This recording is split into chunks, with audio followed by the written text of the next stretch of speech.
Mr Speaker, on the first reading of this bill, the ACT Party took a principled stance in opposing this bill, the only party to do so, and our stance remains unchanged. It's not about 1 year or 2 years, the issues are much bigger than that.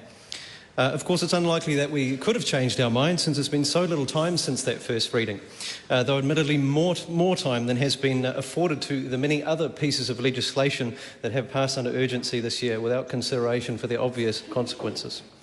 New Zealanders can consider themselves perhaps lucky that the government has shown at least a token appreciation for democratic lawmaking with this bill. However, frankly, the outcome will be the same as if we had a select committee or if we didn't have one.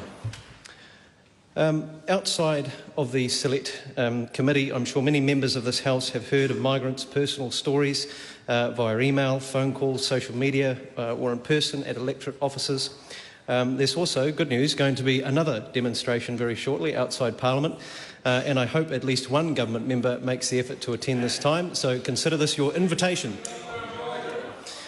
So, during the Select Committee, members heard about the unending misery caused by loved ones not being able to reunite with their families for over a year and in some cases many years.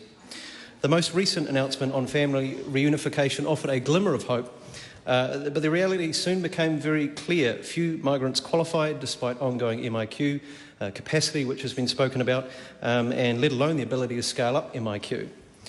They've also heard about international students who have been begging to come back in huge debt, and schools and universities would like to see them back here as well. Many workers are in the same situation. Some migrants here already have visas, but with expiry dates looming and uncertainty around whether or not they're going to get an extension under the powers that have been granted. There is never any proper communication or transparency from INZ. No effort to improve on their processes.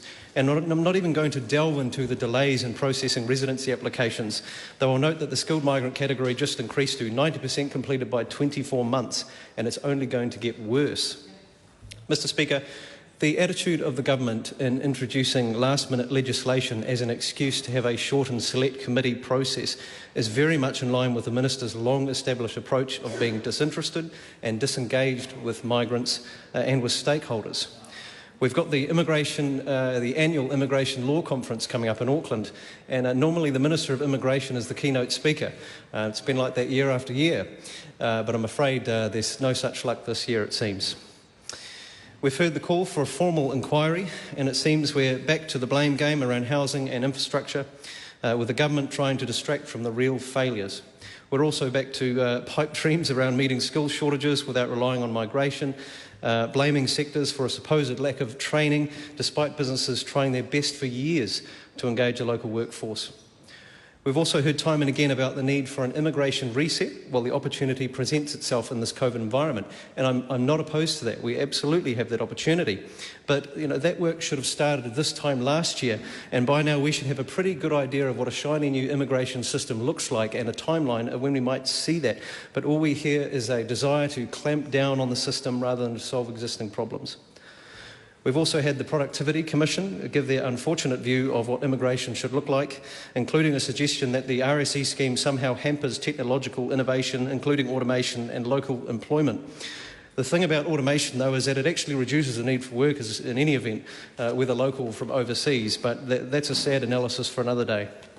Mr Speaker, we support the recommendations of the National Party for improving this bill. However, regardless, the ACT Party will not be supporting it. Thank you.